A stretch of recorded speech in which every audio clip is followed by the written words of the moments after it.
of derbies in the Premier League. It started off at the Emirates Stadium, Arsenal against Chelsea. Tonight, as we're recording, we have the Merseyside derby. And on Sunday, we have the North London derby at the Tottenham Hotspur Stadium. And in case you didn't know, London is red, and it will be confirmed to stay red, hopefully, this weekend. We're back with another episode of One Kick from Glory. It's me and Matthew here. And we are going to be covering that game at the Emirates, which I had the great pleasure of being and seeing a great shift and an amazing performance from my team and a questionable one from Matthew's team. But before we get into that, we're going to talk about a match that happened on Saturday, which I think is very important in terms of the overall outcome of this season and also the allegations around it and the implications of those allegations. Of course, I'm talking about Everton versus Nottingham Forest. Everton won 2-0 at home at Merseyside. Brilliant performance. I was quite impressed with Everton and what they did. Obviously, Beto, I hope he gets really well. He had a really bad injury at the end and got taken off. So I hope he recovers well from all of that. But for you, Matthew, before we talk about the incident and the subsequent tweet and the subsequent follow-up messages, what were your thoughts on Everton 2, Nottingham Forest 0? I mean, that was a great comeback from the game they had on the Monday with the 6-0. I mean, it was a great test of a good test of character to come by and win a very crucial game in the bottom half of the table. And, because both teams have had a really, really upturned season, with the points deductions going against them. It was just, they've kind of had to balance that alongside the games they had. So a tremendous amount of character to come by and, do what they have to do. Very impressive win and a very important win. The relegation has not been decided. It's still a case of going down to the end of the wire. Forest, they're very much still there. Burnley, they're getting results, they're still there. Sheffield United, they're not giving up without a fight. And Luton, all right, they got whooped by Brentford. That's the first kind of whooping they've had for a while, not necessarily by a big team. So the very, very kind of professional and reassuring performance for the fans that this is very much going down to the last game. So credit where credit is due. I want Forest to stay up though. I do like having them. It's nice having a old stalemate of the Premier League. Back in there, we need to get into, I'd love to see a lot of these. No disrespect to the newer clubs. It'd be nice to see some of these old boys come back again. We got Forest, maybe we might get a Coventry one day or something like that. But yeah, there's still time for them. But credit where credit is due. Everton, they pulled that one out the bag. They definitely pulled it out the bag, and it's definitely one of those games we'll look back on and maybe might be the deciding game in settling both those teams' futures. We know this season has been littered with some questionable decisions and some very, I don't know how best to put it, but contentious decisions. We're going to talk about the 3 incidents that happened in that match. 3 potential penalties, all involving Ashley Young. Couldn't have happened to a nicer player. First one, I think you could give that either way. Now, the first incident was the ball for Nottingham Forest was breaking down the left-hand side. I think Hudson-Odoi went to cross it back in, hit Ashley Young's arm. He's about half a yard, maybe just about almost a yard away from him. And it was interesting hearing Phil Jagielka's thoughts on Match of the Day. And he was saying, as a defender, he wouldn't want to see that given because having players at centre-back, obviously he is ex-Everton, so he did admit he has his kind of biases. But when you jump and twist in the air, it's very hard to keep your hands behind your back. That being said, we've seen defenders go out to block the guy in that position and have their arms back. And looking at how the ball hit Ashley Young's arm, you could argue that he knew what he was doing because the distance between them is very short. But when you watch it back, he does kind of move his arm. Yeah. His hand does move. And that was one where you can, either way, I can see why VAR haven't overturned it because it's not a clear and obvious error. I can see why Nottingham Forest are really upset about it. What's your take on that first one? Do you remember when Champions League a few years ago, Man United PSG, it was a second leg, I think it was at Park Des Princes, I can't remember. Kimpembe, Rashford shot. That one. Yes. It kind of had the vibe a little bit like that because it was all going around. I think this is before when kind of before VAR was kind of finding its feet, and it's still finding its feet 5 years later. And if anything, it's actually got worse. Will it ever find its feet? Because again, you're killing games, you're making people unsure, and you're making stoppage time from 4 minutes to like 14. Anyway, I kind of had a vibe of that, where it's like it's hard as a defender when you're turning back. As someone, I played the defense a few times. When you turn around, like, the one thing you know is what you see, what you want to do, and the only smallest amount of sympathy I can have is that he can't see what's going on. But it doesn't mean that you're not in control of your arms. As an experienced defender like he is, he knows where the ball is going to go. So in that kind of like heat of the moment thing, you do like crazy things. I think it was the whole confusion between Kieran Gibbs, Oxlade against Chelsea all those years ago with the whole handball gate. Defenders do crazy things if just to prevent a goal without even considering a red card coming their way. And forwards too, Luis Suarez in the World Cup. Yeah, there you go. Which absolute villain of the piece to them. So that's my only real logic, is that he's gonna have the defense that he couldn't see it. But as as a defender, it's like, where that ball's going to go. He's not a young. He's a seasoned vet in the Premier League. He's won Premier League titles in defence. He's played he's played in so many different clubs. As a defender, even if it wasn't the Premier League, could be in the Championship for all I care. That's still something that he's probably wanted, and he's gotten away with quite like. He's gotten away with that, and I think he knows that he's gotten away with that. I think in such a high caliber game, with essentially a relegation dogfight, as Forest fans, you want every little chance you can get, because there's no guarantee you're going to score the penalty anyway. But it would be nice to have a fair judgment. But I see why it's not been given. I see why. If you're not sure, you're not sure. But I'd rather have that they make their mind up like that than drag it on. You know what I mean? Like, I agree, and that was just the first incident. Then came incident number 2, which I think, which was the foul on Gio Reyna. That one is not a penalty at all. Maybe that's the second incident. Maybe that was the first incident. The second incident was the handball. It's Ashley Young again. That's all that matters. The next incident we'll talk about. So Gio Reyna gets the ball, goes towards the ball in the box. Ashley Young does tap his right foot. Gio Reyna then puts his left foot down and then falls over. Referee says no going. And I think that's right. Yeah. And Danny Murphy again made a great point on Match Today. He said that if you're able to put your standing foot down, then you can't then claim you've been knocked over. If Ashley Young had kicked his left foot, or if Reyna's right foot was planted and Ashley Young had kicked it and he went down, fair enough, that's a penalty, that's a trip. This one, he kicked him. Yes, he kicked him, but it's not enough to say it's a penalty. No. So that one's very easy. It's the last one that I really sit back and I think, okay, I get why Nottingham Forest did what they did afterwards. Hudson-Odoi, who, from his Chelsea days, one of the very highly rated young talents, hasn't quite lived up to his promise. But Forest has been slowly kind of finding his gear. Ball played in behind. He's racing onto it. Gets there first. Young again. Goes in for a tackle. The ball springs up back to the goalkeeper. Now, the direction in which the ball went, I can understand why you'd think the defender got the ball, because it went in line of where his foot was. Yeah. But on every replay, not even just the slow motion ones, normal motion replays, you could see the ball was kicked by Hudson-Odoi and then Ashley Young kicked through his leg. Now, I don't mind the referee missing that. That's not my problem with that situation. Why did VAR not say, Stuart, sorry, mate, I think you want to watch this one back because he didn't get the ball. Because the referee's claiming ball because of what he's seen the movement of the ball go. And again, we can't argue with that, because in real-time play, it looked a bit close. Yeah. But on the replays, you could see clearly it's the red boot that kicked the ball of Hudson-Odoi, and then the white-yellow boot of Ashley Young came caressing through his foot. Clip, boom. Take out. Not given. Then, Nottingham Forest tweeted this.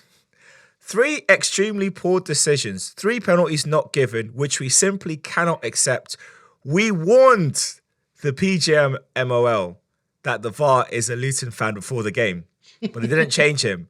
Our patience has been tested multiple times. NFFC will now consider its options. Big statement. Wow. On many levels. First, the fact that they called out the bad decisions, which we all agree, this season it's just not been consistent enough. And maybe the Premier League and referees have changed the threshold for penalties because we've noticed a lot of handballs have not been given so much compared to early in the season, but they haven't communicated it. That's one thing. The fact that they mentioned that the VAR is a Luton fan, that's a problem to me. That's personal. Because that's calling into account the professionalism of a referee and his character. What do you take about that part and this whole statement, and where do you think it's going to go from here? It's personal. It's personal. They've had, and I think it's a case of the fact that they haven't forgot about that points drop. They've not let it go, and it's been a hard season, hard season for them. And I just think they're mad. I just think they're angry. They're not being cut a lot of slack in that kind of way. I'm granted that their FFP thing is a little bit more straightforward as opposed to some other teams out there. But it's just things like we can't catch a break. We're not as big as some other teams. We're not as, popular as some other teams. And, some fans or whatever, or maybe even some officials might even look down on us as a club despite our history, but we still matter in this league. And the very fact that, that I just think the Luton fan thing, I think is just the nail in the coffin is what all they needed. It felt petty because it was petty, but considering we've only got, a handful of games deciding relegation and survival, it's going to bring out a side in you that's that ugly side will come out, that angry side. And I can't say that I blame them because, sometimes as fans, when it's clear and obvious and you feel like there's a bias somewhere, you're going to let it know. There's literally just 4 matches left and that's it. 4 matches. And that's, the points deduction didn't help. Like they said before. And it just feels like a kind of personal attack. And you've seen in the past when fans and a club feel like some kind of disgrace, they won't let it go. Remember Barcelona at the Emirates? Remember Tom Overbo for us? And we only got the apology, 12 years, something like that, later. I'm just like, what good is that? Thanks for bringing back all the pain. And even the one before that with Mourinho and Rijkaard and the referee in Barcelona, that whole thing, the times change, the players change, but the game remains the same. So I get why they're frustrated. Whether it's the right thing to do, I don't really know. Where it goes, it depends on who stays up. It depends on which clubs, stay up, and what's the state for VAR next year. Like it's going to get entertaining for the next few games. I'm telling you. No, it definitely is. And I think for me, what's remarkable about everything that's going on, when you look at the race for survival, Sheffield, who are bottom, has been bottom for a long time, are still not done. They're on 16 points. They've got 5 games left to play. They could still survive. Mathematically, yeah. Mathematically. Form-wise, not so much. They've got Man United next. Pray for them. Burnley, they won their last game. Their next game is also against Man United, but they've got a week's break between the fixtures. So, they're playing Man United next. Sheffield are playing Man United tonight as of recording. So they might get 3 points. Burnley might get 3 points. Man United, who knows what Man United will show up.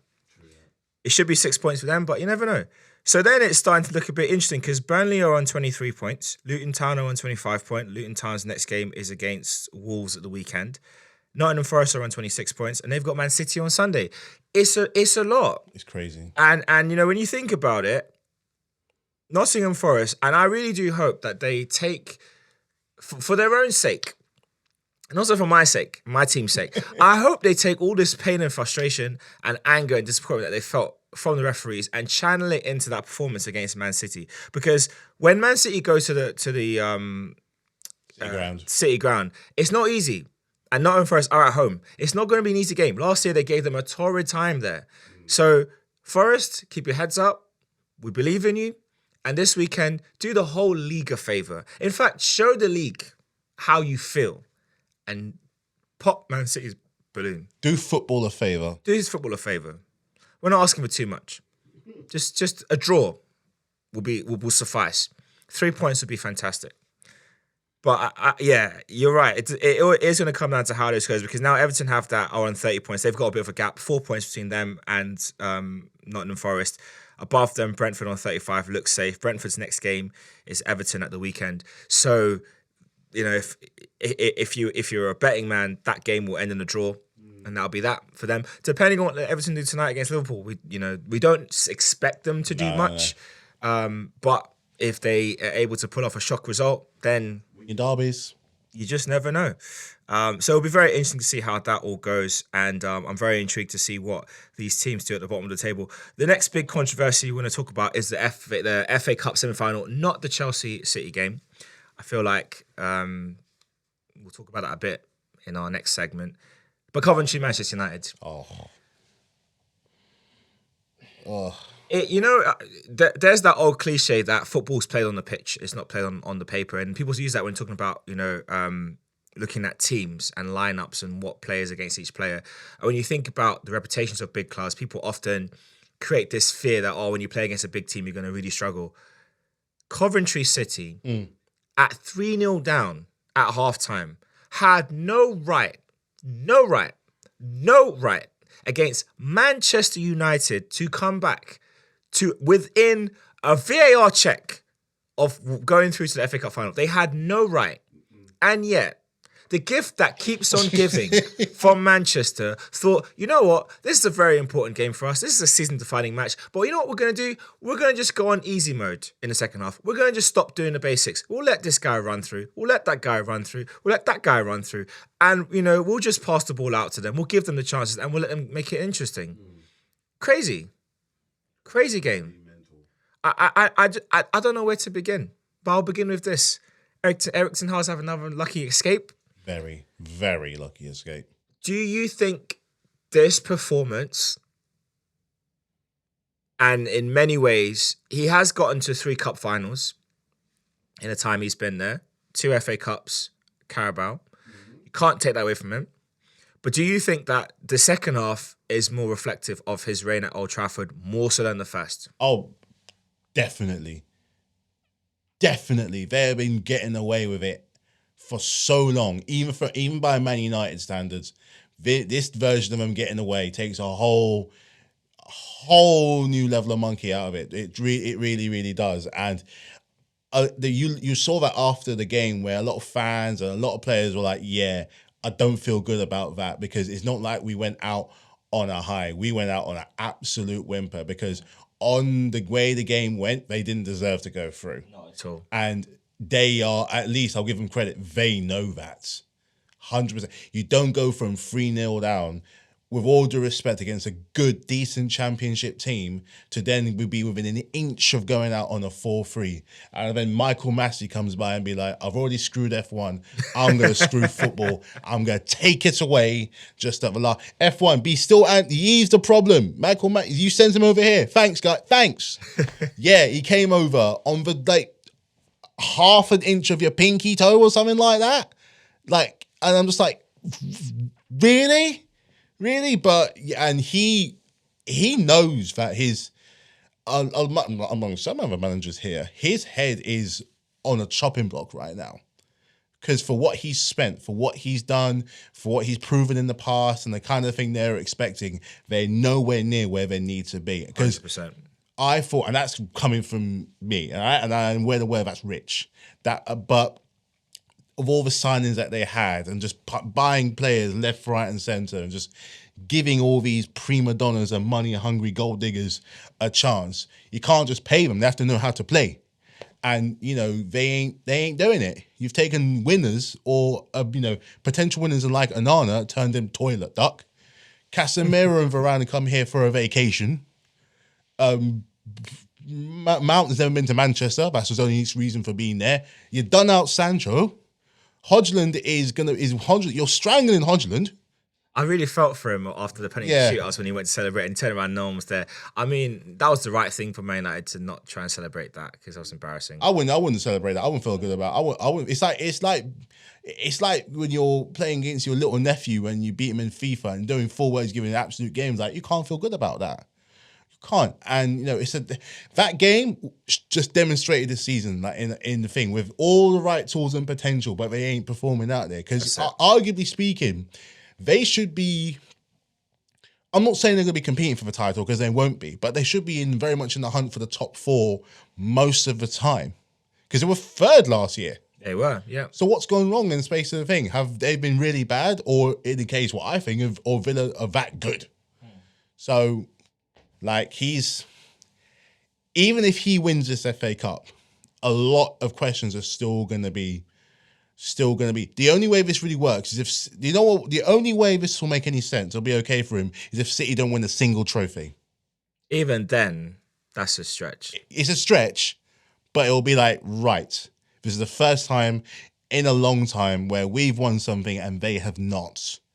We can thing with this, but rest assured, you can't feel good about that at all. No, you can't.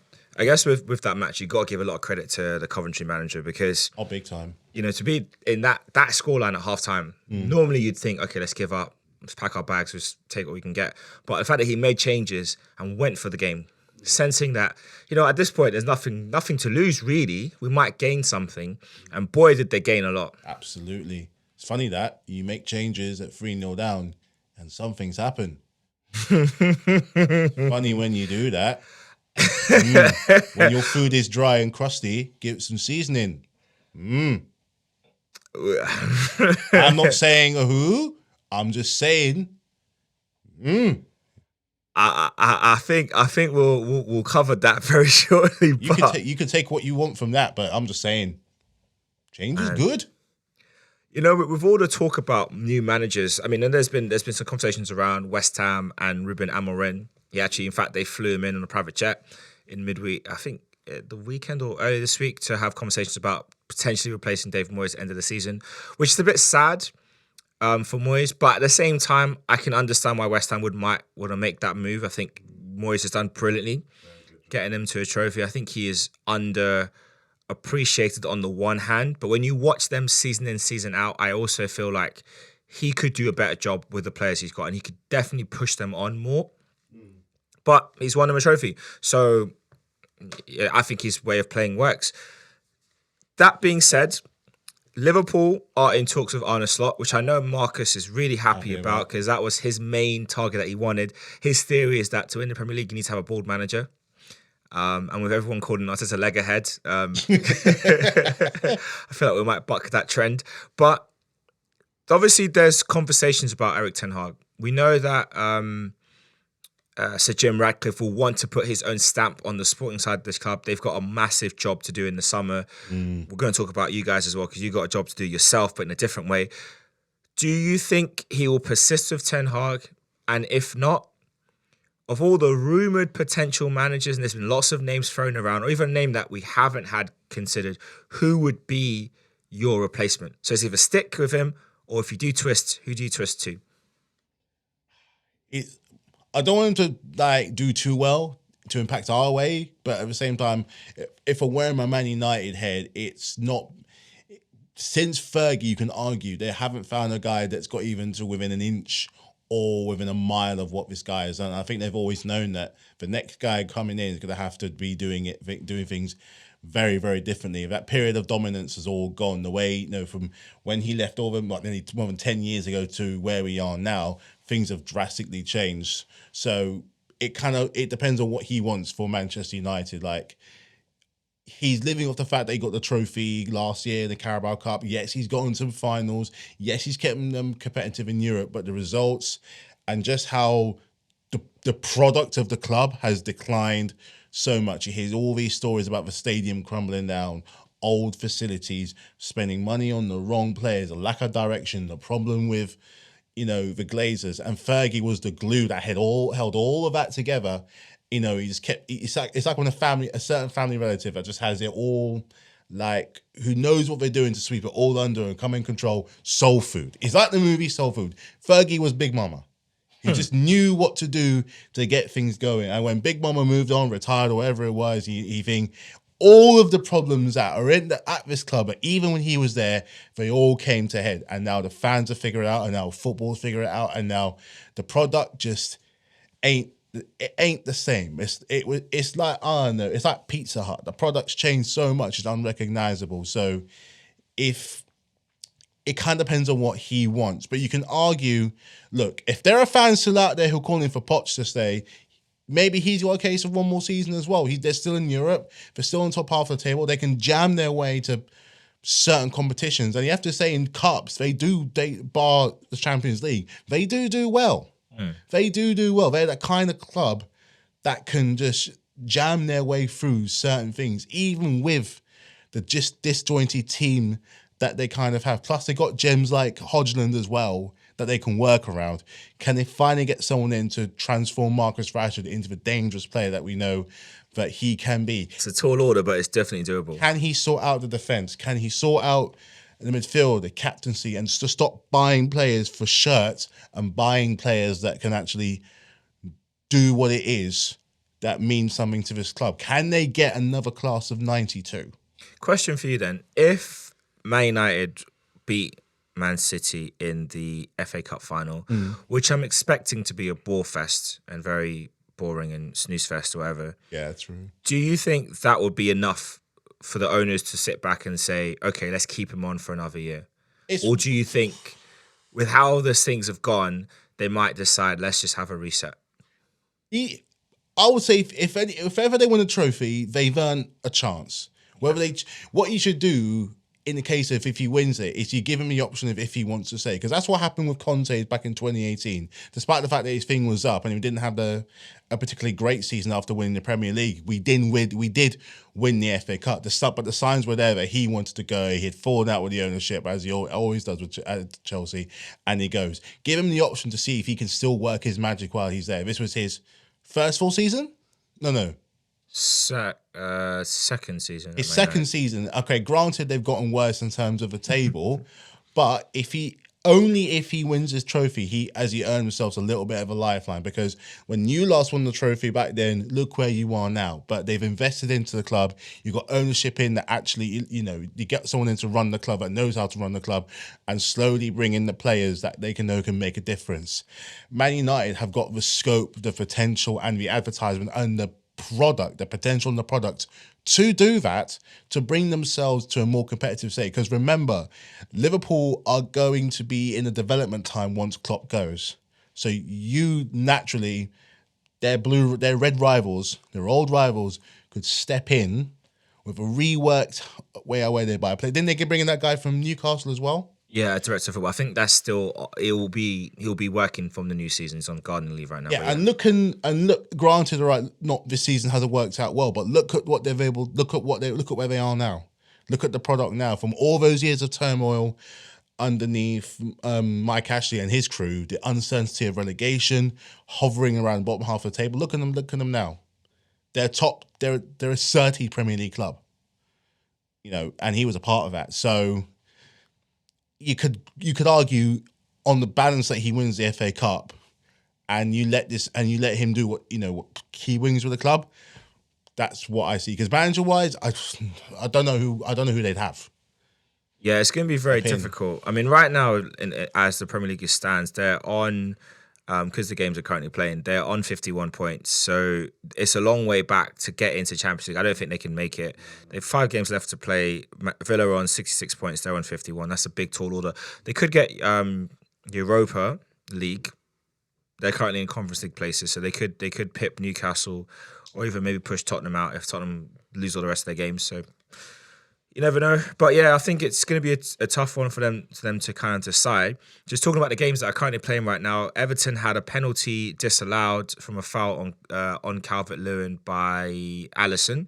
So it's still 0-0. Very spicy derby at Merseyside. Obviously, if you're listening to this, you know how it ended, but we don't know yet. But it's very exciting to see how it's going. It's going really well. And they're making Liverpool work. So yeah, it's great. We're going to talk about the game we've been delayed talking about for long enough. Arsenal versus Chelsea. But actually, before that, I do want to talk a little bit about your FA Cup semi-final against Man City. Do you feel like that result and the way in which your team performed, do you think that carried into this league match? I'm not so sure. I think the changes did. I think he's punished a team that worked bloody hard in that game. Really, really hard, keeping them at bay. The goal was the goal. Sometimes you just have to sit back and say there's nothing much more you can do. He did miss a lot of chances, though. We missed Oh, we missed the loads. We missed the loads. Shamone Jackson, you better off betting the bloody music hall rather than on the pitch, mate. Be the secret Jackson brother they don't know about. Oh, no, that lousy footwork. We had chances to win the game. I'm going to take that. That is like, we gave it a go. Like, we gave, like, the likelihood of us winning was slim, but I genuinely thought good that we could take them. I don't know if that necessarily carried in. I think the changes that he made really did us over. Looking at that, I was looking at the lineups yesterday. I'm thinking, why have you done that to them? They played really well. They worked their socks off to try and get something. Yeah, they come in, we lose 1-2-0 yesterday. That's different because they worked for it. Or if we played for a draw, I don't know. So looking at the lineup and the changes that he made, who would you have started then? If you could do over the match yesterday, what 11 would you have picked? Chalobah's starting. Yeah. Chalobah's starting clearly. Like, he had it's good to see him back in the fold after so many threats of him leaving. I love having him there. He's a great player and a great example of the club. Puts 100% in all the time. Badiashile, he ain't doing it. He's so, and I think it was kind of unfair to put him in. He's been so injury prone. It was not fair to put him in that game as well. Cole Palmer, there's nothing much you can do about that. He's ill. Then again, with how much he's held this club on his thing, I'll be feeling sick too. Good question for you on that. If this was a cup final as opposed to a league game, if this was a match where winning it would put you back into Champions League, do you think Cole Palmer starts in that game? Yeah. Even if he's ill, he'll find a way through. Champions League final 2012, our defence was filling all kinds of knocks. We're playing with half a defence. Some of our best players were suspended. David Luiz and I think, who else was on them? Gary Cahill, both carrying knocks. And they knew that going into the game.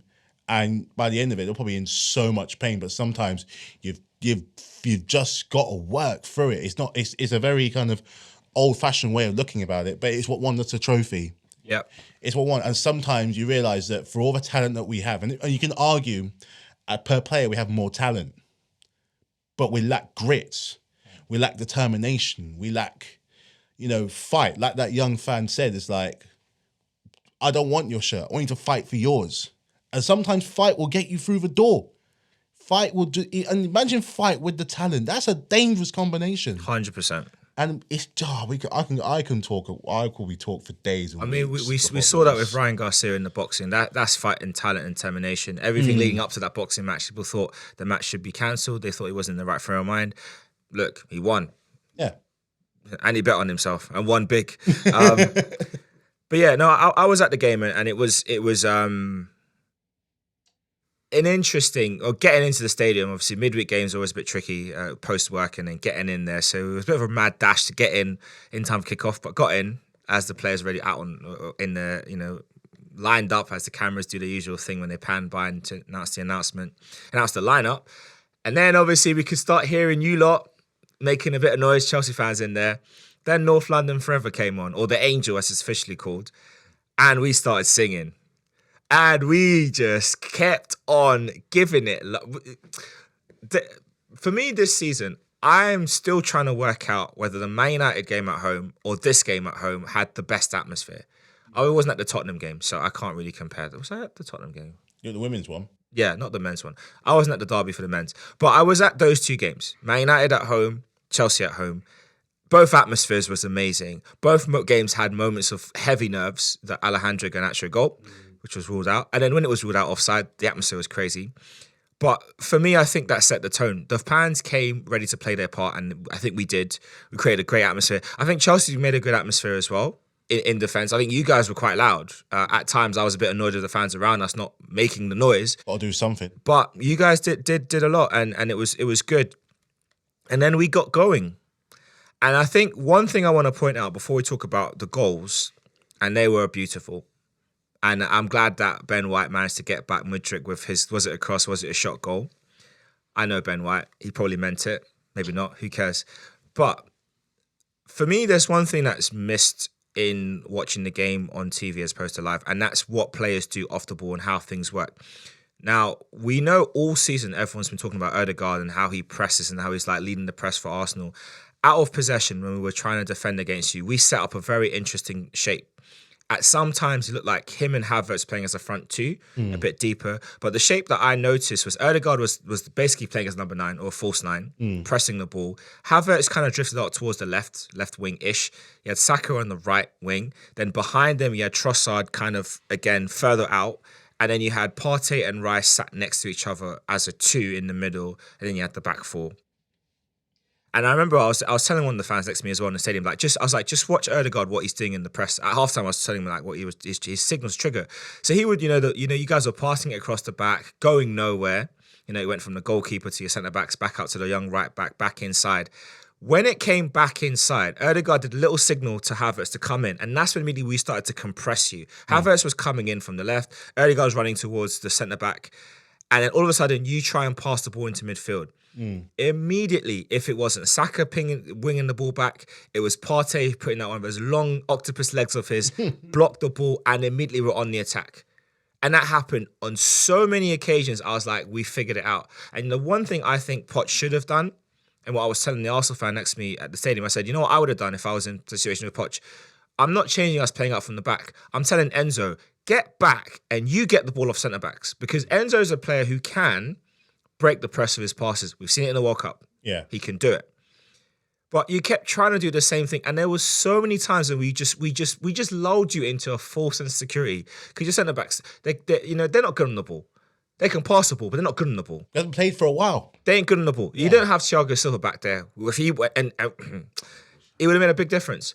But they did what they need to do. What was your take on Arsenal's opening goal from Leo Trossard? He had no right to score for that angle. When I saw it, I was like, that is such a tricky angle to go for. I was behind that as well. I was up in the clock end. That was where we were sat. He's coming up with the vital goals, man. He's really like what he scored against Wolves. He scored again somewhere else. I want to say he scored somewhere else as well. Bayern, yeah.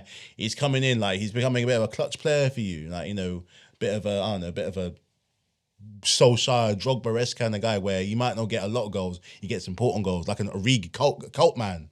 He's a cult man. And the thing I love the most is that, and actually what one comparison some fans have made to an older Arsenal player is that he's got that kind of Ljungberg air to him. He gets goals. Cult like guy just gets important goals. So no, that first goal was like that was good. And even like Ben, when does Ben White score, man? And when he scored 2, I'm not saying Ben White's a waste man or anything, but when does he get 2? Like, and it's for real. And you know what?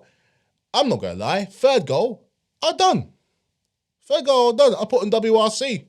I was like, I have my phone thing. I put a thing on my phone, super mute. I look around thinking, nah, you don't deserve to be on my nice TV. You're watching on my crappy broken phone. How dare you? And you know what the funny thing was? Arsenal, we've developed quite a lot of chants throughout the season. They're getting more and more creative. Obviously, one of the ones that we love, which we used more for Tottenham, but we used for Chelsea this week, was Chelsea get battered everywhere they go. The other one, I forgot I actually now forgotten it. I've forgotten what the other chant is. But effectively, Is it Havertz? No, it's not the Havertz one. That one is you can't forget that one. And that was a good goal. Not that first one that Odegaard passed. He said that I was so annoyed because that was a good goal. That lovely outside pass, thing defender, Cucurella's putting the burns on, can't do, and he's only so much a poor guy. He was the only guy doing anything on the pitch. The only guy. I felt for him, but oh man, good goal. Really annoying, but a good goal. It's a good goal. I mean, Havertz had a very interesting game. First half, he was very frustrating.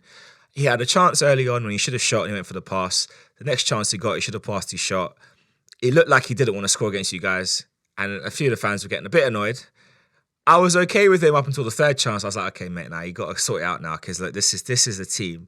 Their fans don't like you. They don't like you anymore. Yeah, we have openly embraced you. And then gave the celebration with the reindeer ears, and I mean, look, it's the love of football. It's you get those moments, but I think what was important for Arsenal was getting that second goal when we did, and then there's so much detail in that goal that's just so fascinating for me.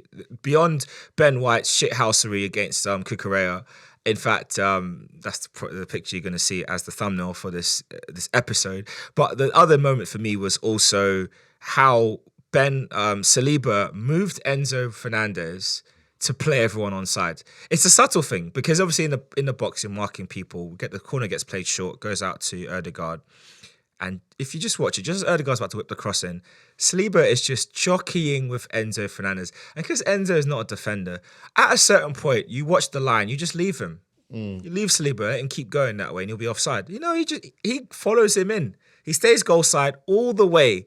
And then when that ball gets played to Saka, Saka hits the shot, it hits Partey and falls to Ben White to hook it in unmarked. The reason why Ben White is onside is because Enzo is behind. Such a poor goal to concede. Like, there was no one around him, and he had no right to finish the way he did. And it was the reaction of Cucurella as well. Like, he was jumping up and down like a toddler. He was like his brothers. I had to laugh at it because they've played together at Brighton. Obviously, I don't know if it's this friendly rivalry or whatever, but you could tell that there was no love lost there between the two of them. I mean, There's even a moment before that set piece where Cucurella tried to bump into, was wrestling with Ben White. Ben White just chucked him to the floor. I was looking at him like, what? What's your problem? Get up. Like, what do you want? Like, why? Like, what do you actually want? Like, get up off the floor. Proper amazing performance from him, and I think also it really just goes to show how much this dispute between him and the England coaching team is starting to look more and more ridiculous. Like, you've got a very good player who's one of the best performing right backs in the league this season. Comfortably should be on the squad for the England national team. Whether you play him at right back or centre back, it doesn't matter to me. He should be going into the Euros. But for some reason, because of an issue that he has with Holland and Holland has him or whatever, you guys have decided no, we're not going to bring him, and then you make him a scapegoat. Yeah, ridiculous. Why goes every damn time. Yeah, and I think it's interesting that his agent came out, made a statement that basically saying that you don't know what players are going through. Something happened, whether it's in his personal life or not. I think it's alluded to in his personal life, but they're not going to get into it at this point in time. If Ben was sure he will, but doesn't have to. And I was like, that's quite interesting that they said that. So who knows what the real big story is? But ultimately, I think Southgate had a better duty of care to his player. Shouldn't have hung him out to dry. But I do want to talk about. I mean, I could talk about all the Arsenal players all day. It was joyous. You've mentioned Kai Havertz. 60 million down the drain. Kai Havertz scores again. Love that he celebrated. Some players don't, but he did. Thomas Partey. We have only seen that midfield three on 2 occasions this season: the Super Cup, aka the Community Shield, and yesterday. That's it. Rice, Partey, Erdegaard as midfield three. We've only seen it twice. And you look at that match, and it really makes me think, I know it would have been a big risk, but the second leg against Bayern Munich, could he have given us half an hour? Could he have given us 45 minutes? Could he have given us something? And I know that the risk is, look, if he played that match and overexerts himself and gets injured and that's him done for the season, it might cost us the title. I hope the gamble plays off the other way and not playing him in that match plays off. But how impressed were you with Thomas Partey's return to the team? It's a shame that his fitness has just really gone against him, because I remember the excitement when he first came in and there was a game against Man United at Old Trafford, and the difference he made in that midfield essentially won you the game. And for such a player who's a bit of a mystery at times, you've got some mysterious players in that, but when they're on the song, for the amount of time, for the little time they might be they play such an important part, and it reminds you of just how good he actually is when he's around people that it can, amplify his good qualities. When he first came over, who was around him when he first came over in that midfield? So it was him, Xhaka, Erdegaard. When he first came over, and Erdegaard came in on loan in the January window, so it would have been him, Xhaka, Terrell? Nah, Terrell wasn't with him. But Xhaka, Erdegaard, let's say those three. Yeah, and in the midfield he has now, that's a massive upgrade. Odegaard's only getting better every single season. Declan Rice is justifying his £100 million price tag every single time. Not just a good footballer, but also a good human being as well. It's just a shame that he hasn't, it's just a shame that his fitness has gone against him. And it was I miss having that kind of quality in midfield. We just, talented midfielders we have, we just don't have that assurance there that's, able to put them at ease. On the touch on the Declan Rice thing, like, good thing standing by your woman against the damn trolls as well, man. Honestly. Good. I'm going to say this now. You guys out there that feel comfortable behind the laptop and cuss out someone, the mother of his child, you are sad. You are sad. And just stop. Like, how? So honestly, how? Y'all need to get a life. Disgusting, man. Little incels. But like just on Partey, so we didn't have Ødegaard when he first joined the club. Ødegaard joined in the January window. So his first he would have played when we had the 3-4-3. So it would have been him and Xhaka in the middle. I think we had Willian playing back then. Bukayo was playing kind of like a wing back, sort of wing back / winger at that time. Lacazette and Aubameyang. So it was him and Xhaka really as a midfield too. That's an upgrade. That's a massive upgrade in midfield. And then Smith Rowe came into the picture. So Smith Rowe was in the 10, and then you had Partey and Xhaka. And then we got in Ødegaard. So it was Partey, Xhaka, Ødegaard. And then that became the set. Yeah, and he only came from a good midfield at Atletico Madrid anyway. So when he came to you guys, it's like almost like he had to start all over again. So the fact that he's got better players around him, sometimes all it just takes is having better, more assured players around him where you can change your game or maybe do the things that you want to do like more often and be the player that originally came over that first time playing United and showing everyone up, because he's he's the kind of guy you have who's a cup winning midfielder. 100%. He is a player that we, and again, it's just about the fitness. Like we had such high hopes for him, and we really felt that we could build around this guy, and he was going to take us to the next level, and he has taken us to another level. But it's just that final step. So for me now, we've got 4 games left in the season. I expect Partey to play all 4 of them. I don't expect him to start all 4 of them, but I expect him to play all 4 of them. And I expect him to give us at least 7 out of 10 in all of them. Yeah. And if he does that, and Man City slip, then we have a great chance. And speaking of slips, just a quick update on the Premier League as it's going live. Now, again, as I said earlier, as you're listening to this at home, you know how these matches have ended. Liverpool are losing right now. No. Everton has scored the first goal, Branthwaite, to make it 1-0. Man United are also losing. Sheffield United have scored the first goal to make it 1-0. And Bournemouth are leading Wolves at half-time, 1-0. Crystal Palace, Newcastle are still 0-0. So that is some really exciting results. Scoreline so far as of recording, as of the current present time. We don't know how these games are going to end, but you do know how it's ended. So if they stayed that way, oh, shame. But if they changed, well, that's Liverpool. And that's Man United. That's what I expect from these teams. So, I got to hedge my bets. I don't know how this is going to go. But yeah, I think that was definitely, you're right about Partey and his importance to the team. And I was really happy to see what he did. And you could see how much he freed up Declan Rice. I mean, Declan Rice had a chance in the first half when the ball broke to him in the box. He did a Zidane Cruyff turn. He did a Zidane turn. And he just curled it over the bar. Listen, when that ball went over in the stadium, all of us, we all just didn't know how to react. We all just we were like, it's so close. This close. But yeah, and then I mean, just even looking back on Trossard's first goal, the run that Declan Rice makes, he is twisting up. He was driving in to the right, driving in from left to right. He goes right, he goes left, he goes right, then he cuts it back left. I felt sorry for Adam, the youngster Gilchrist. I felt sorry for him. So did I. Because he didn't know where to go. It's not fair. And then Leo did what Leo did. I mean, it's weird because watching that game, again, obviously where we were, the stadium, the broadcast angle is opposite. I was above that goal looking down on it, so I could see Trossard's left foot and see it going in. Looking at it from the broadcast angle, Declan Rice's skill looked good live. It looked way better on the replays. I was like, I knew he did. I knew he twisted up the guy.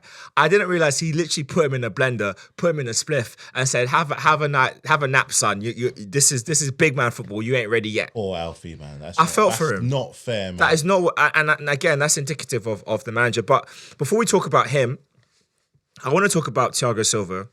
We know it's his last season. And not just me, several of the Arsenal fans, we all collectively felt it was an absolute, complete and utter disrespect. Not only to bring him on at the time you brought him on, which I think is about 4-0 at that point, right? Yeah. What do you expect him to do? Just died. What is the point of doing that sub? And I knew it was bad. I knew he was annoyed because when he was called to come on, I knew it was him. So that's Thiago Silva. He literally took his top chucked it on the floor. His bib chucked it on the ground. He didn't even want to come on at that point. And obviously, I know Bella had a few things to say online, but she's a ride or die. But I have to say, when you look at that, and I know it's a case of he wants to move the team on, and you're trying to find out different options of what you can have for next season. I know in PSG, Enrique has had a few games where he's not played Mbappe, just to try and get the team used to him not being there. I get it on the one hand, but a match like this is a rival. This is a derby match against a team where you all and all your fans online were saying we're coming to spoil the party. We got something for Arsenal. We got something for them at the Emirates. You ain't had nothing for us, all right? You suffered your biggest ever defeat against us. And it could have been more. It should have been more. It should have been at least 10. And that's not me being arrogant. The first half, we created so many chances. But anyway, if you're a player looking to join Chelsea now, if you can even buy any more players, and you're seeing how the situation played out with Thiago Silva, like, what do you think that makes you feel as a player? And how do you think the manager should be treating a player like Thiago Silva and what he's done in the game and what he's tried to do at Chelsea? I said at the start of the season, he's one of the generals because this is a guy who's captain around Europe. Never mind around in England, he's captain in Europe. He's won around clubs in Europe. AC Milan, PSG, Chelsea. The guy has travelled. He was Brazil captain for however long as well. This is a guy who's, arguably against the manager has more in stock than you do because he's actually gone ahead and won in the big things. He was one of our better signings. He was player of the year last year. He was a great leader when we were going ahead for the Champions League final along with Aspilicueta. You see him on the half. You saw when he came off in that Champions League final, he's in tears, but he's on the side cheering the man on. And that's someone that you want to listen to. And yes, this was his last year, but this would have been great for him. Let's say he may take on managerial responsibilities after he hangs up his boots. But it's a great chance for all these young guns, these proper young players we've got on this team to listen to a man who's been around and done it around so many things, worked with so many other players and be like, I seen this, and this. I think in age, and the gap ain't that big between him and Poch. And to treat him like that, to bring him on as if he's going to do slow the goals down, the game's already done.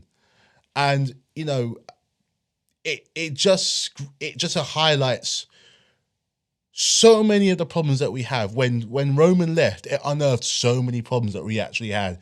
And it was evident between Gilchrist and Silva. You put Gilchrist out because he had that one good moment against Everton in the space of a week, and you've marred that by putting him in the lion's den, wrapped around in meat and hot dog with barbecue sauce to get twists up. And then you bring on one of the best pros in football, in modern football, to think he's going to slow down a 4-0 defeat. Honestly. As a player who, if we were going to come in, you leave because of a manager at a job, I'm looking at him thinking, I hope they don't make that call. I have to be real. If they made that call to me, and I'm a footballer who's got something about, and I want to be, I want to give something into a team, but I want someone with respect come by on my name, because both those players want it, I'm not so sure now. But you know what? Credit to Thiago Silva's professionalism, because he could have turned around and said, no, I'm not coming on. And we've seen players do that before, where they've refused to come on when it's late in the game. I mean, Cristiano Ronaldo at Man United, which led to his eventual departure. So credit to him for coming on, because he is a model pro. He might not have the legs he used to have. He might not have the spring. All the things, mate. He's old. He's not as young as he used to be. He's gotten older. He's mature as a player. But the guy is still a quality player. And I do not understand for the life of me why a game of this magnitude, you have nothing left to play for anymore. At least play for pride. Yeah. Win your derbies. Do something in your derbies. I'm not saying that we would have won, but it wouldn't have got that much worse if he was there. He's such a reassuring presence for so many players on that team. You can't afford not to play him. Like you said, we've got nothing to play for. He's not having a contract for next year. Like, give him a good send-off. And this is going to put such a bad taste in the mouth. And another nail of why a lot of fans feel like we shouldn't have this guy in the dugout. You've just disrespected one of our best players in the last 5 years. And also disrespected one of our young prospects on the fact that he had such a good week last week. So it's like, where's the rub? Where's the line? I have to share this line from Barney Ronay, who he wrote this in the aftermath of the game. He was at the Emirates. He's a journalist for The Guardian. He said this: Chelsea actually very refreshing to watch. So much heavy systems football around. Here's a team with no plan. His words. And then on Ødegaard, he said, Martin Ødegaard was sublime. Such an odd mix of rough house pressing and wonderful surgical passing, like being hounded to death by a poet. And I feel like those two statements perfectly sum up what we saw at that match. You guys had no plan. There's even a clip of Enzo Fernandez at the edge of the Arsenal box on the foot. He's got his foot on the ball. He's done a couple of stud rolls with the ball. Partey's in front of him. Partey's just shielding the space, just kind of like, pressing, but not over engaging. What does Enzo do? Does the ball roll left? Does the ball roll right? Ball roll left, ball roll right, ball goes left, ball goes right, turns around, passes back to centre backs. From a crossing position, it ends up back at your defence. And I feel like that moment summed up your whole game. But for transitions, when Madueke was really rapid and Jackson was really rapid, you didn't really have much. They didn't bloody A couple score. of balls flashed across the box, which were dangerous at the time. Wasn't overly worried. Some fans were. I was all right. But I just think this has just been your season as a whole has been terrible. You had the semi-final of the FA Cup as your last saving grace, and unfortunately, that's not really on Poch. He did what he could do with the tip players, and you just didn't have that clinical finisher up front. The finishing weren't there. Where do you go for next season? Because for me now, I'm like looking at things realistically. I don't know what you're going to do in what time's left in this season. You're sitting 9th on 47 points. You could finish as high as 6th with a massive. I mean, Newcastle have 50 points in 6th. Man United have 50 points in 7th. Yeah, 47. You could target that as your aim to get in the top 6, which would be remarkable. It would get you back into Europe. Would it be deserved? No. But at the end of the day, you're Chelsea. We need Europe. Where do you see your team going from here? From where we are. Yeah. That's the funny thing. It depends on who's going to be in the dugout next year. Do you think he'll go? Do you think he'll go? Or on the flip side, do you think he should be given another year to fix this situation whilst removing the people that need to be removed from your club? Well, he's been part of the issue. He should. Here's the thing. He doesn't deserve to be there. He does not deserve to be there. And if they announce at the end of the season that he's going with a viable replacement, I'll take it. However, with not necessarily knowing who he could take on. I mean, the amount of managers, like we can't just simply go back and turn back time and go for a manager in the past. That's not simply going to work. So the simple fact is we might not have much of a choice but to keep him, to fix this mess that he has had, to start a new, fresh, have a set plan. In any job you go, and I've said before, in any job you go into, you need to have some sort of plan of what you're going to do in the future. And at least then you can rely on it. So when I'm my line of work, I plan out by day for the 5 hours or 6 hours and I'm there. You didn't have a plan for when you're on there for 90 minutes. You said, go out there, just don't let them score. And we didn't do that. We barely did that. It would have been better if you just said go out there and defend. That would have been fine. But we don't have that. And the only time we ever beat anyone is when they're bad. We beat Everton, but we beat Everton. Well, yeah, we did have work to do, but because they were bad. They were rubbish. He's got to, let's say we get into Europe. That might be something of an incentive to actually try and improve on what we've got. Get rid of some of these players, sort out the squad, find a squad that works. For you, remove some of the dead wood. All the guys that keep getting injured. It's like. Giving them some kind of incentive to stay on. Certain guys like Sterling, maybe reduce the play time that he plays.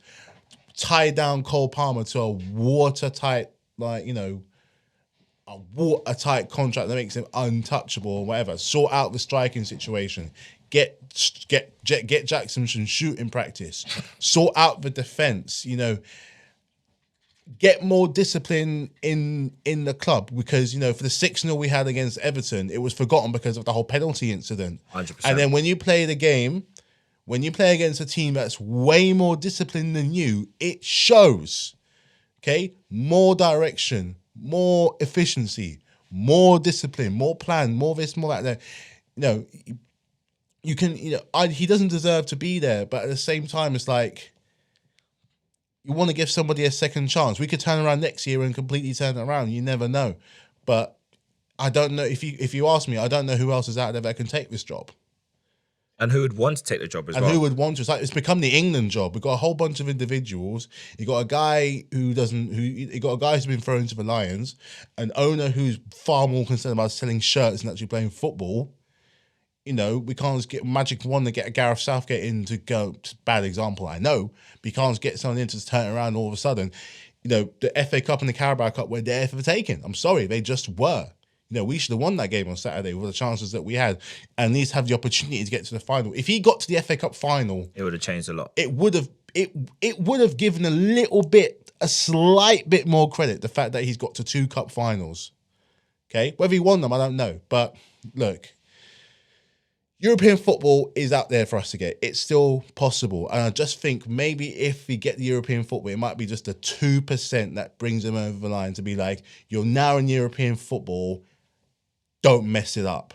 Like, this is, if anything, when you're under more pressure, it forces your hand to be that bit more organized. It forces your hand to plan. It forces your hand to, you know, get some discipline in your players. So maybe him getting into that off chance of the European spot might just do him a little bit of good. But if you ask me, he doesn't deserve it. Might do. Quick score update. Man United have equalised against Sheffield. It's now half-time. Harry Maguire, player of the season, gets the goal. Is he actually? Well, he should be. That's just weirdly enough. I want to end with this. Some quotes from Mauricio Pochettino. There's rumours that his replacement has been lined up already. But here's what he had to say post-match. It's the first time he's questioned your ownership. He said quite a lot. I'll read through these statements. He said, "We took the risk when we arrived here and now need to accept and need to try to be positive to help. Positive to help. Because if we want to be better, we need to realize, be clever in this way. We assess things that we are doing, the plan. The circumstances are bigger than the performances of the players. We cannot blame young guys. The strategy for the future should be better. And in our analysis, try to be very clinical in our decisions for the future to help not to be in the situation in the future. I'm not going to blame the players. The circumstances are bigger than the performances of the players. We cannot blame young players. After suffering some circumstances, you need to come here and fight against a team who's preparing to win the league. That is why we need to be careful. We cannot be unfair with our players. Of course, we're disappointed with the performance, but I'm not going to use words that are unfair." Clearly, pointing shots at your ownership. To be fair, Usually, he's not wrong in what he's saying, but usually when managers start coming out with statements like that, that's the beginning of the end. I mean, Gary O'Neill's done a similar thing with Wolves. It might not work against him. He might be all right. But managers don't last long. Lopetegui had the same complaints at Wolves, ended up getting let go for Gary O'Neill. So, Poch, whether you're right or wrong, you're not wrong in what you're saying. No. But I don't know if Todd Bowley's going to take that very well, considering you had Thomas Tuchel, and the whole reason for him leaving is because of a falling out over transfer policy. So, where do you go from here? He's still our best manager. Thomas Tuchel is still actually our best manager. Just take him back. I mean, he wouldn't come back. He wouldn't come back. I'd have him. I'd have him because he would actually get something from these players. He'd actually get a bit of a tune because this is a guy who knows the club, who knows maybe one or two of the players that might still be there. You know, he knows, and you know he likes having a point to prove. You know, the poor finish with the Bundesliga, still in the FA Cup, the Champions League semi-finals. You know, he comes in and proves a point. You know, if he loses here, comes back at Chelsea next year, he could do something crazy there. Who knows? But yeah, you don't know. It's a case of you don't know what you got until it's gone. And since then, he's still been our best manager with Potter, Frank, and Poch. He's still leaps and bounds ahead. At least he got us in the top bloody 4 twice. So yeah, I honestly do not know the names wise who could come in and do the change in the time frame that he wants, that Todd Bowley wants, because it's what do you want? Do you want to go on this thing of trophies, or we said before ages ago, do you want to go down the route of purely being on trophies, or do you want to go down the route and putting on good football for your fans? If it meant going down the route of putting down good football for the fans at the risk of not having trophies all the time, you know what? If you made it clear to the fans, they'll understand and they'll take it. It's a new direction we're going down. Roman's gone. We're moving into a future now. If you want to go down the route of playing sexy football with the odd chance of getting a trophy and making it a great atmosphere, just be clear about it. Just be clear. Or do you want to go down the Galactica route of winning every single thing out there that's possible? Make it clear. What do you want? There's no clarity at this club. I know what you guys want. Unfortunately, we know what City want. I know what Liverpool want. I could go as far and tell you what someone like Wolves want. And Brighton, for a good example. But what do we want? What do we want? And on that note, I'm going to wrap up this week's podcast. Thanks for listening, guys. Let us know how you feel about that result. If you're an Arsenal fan, let us know how you're feeling. If you're a Chelsea fan, let us know. It's currently still in the Premier League 1-1 between Man United and Sheffield United. 1-0 to Everton at Goodison Park. Crystal Palace and Newcastle is 0-0, and Bournemouth have gone 1-0 up against Wolves. This is one crazy season. It's all still to play for. Everything hinges on results and performances. And who knows, as Everton have something for Liverpool, as of recording, of course, Brighton might have something for Man City. But we'll all find out today. See you all next time. Peace.